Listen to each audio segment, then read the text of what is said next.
এমনিতে নরমাল দিনগুলাতে আমি কখনো গাড়িতে উঠলে বা বাসে উঠলে কখনো বমি করি না। বাট এই দিনগুলায় আমি প্রেগন্যান্সি টাইমে যতবার গাড়িতে উঠেছি ততবার আমার বমি বমি ভাব হয়েছে বা খারাপ লাগা কাজ করেছে। মাও আসলে অনেক কষ্টে, দেখেন আমার পা গুলা ফুলে একদম পানি নেমে গেছে, মানে জাস্ট 1 ঘন্টার মতো গাড়িতে বসেছিলাম। মা হওয়ার পরে আসলে মায়ের মর্মটা খুব ভালোভাবে বোঝা যায়, এতদিন আসলে যেটা বুঝতে পারিনি। আমরা দুই যমজ বোন কিন্তু সি সেকশনেই হয়েছি, তো অনেক বছর আগের কথা, তখন সি সেকশন কিন্তু ওইভাবে চালু ছিল না।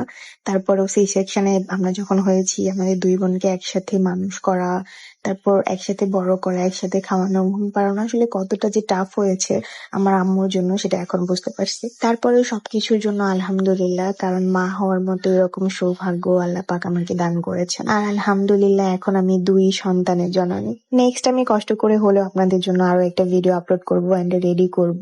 ওটিতে যাওয়ার আগের মুহূর্ত বা পরের মুহূর্ত এবং দ্বিতীয়বারের মতো মা হওয়ার যে কষ্টটা, সবকিছু আপনাদের সাথে শেয়ার করব।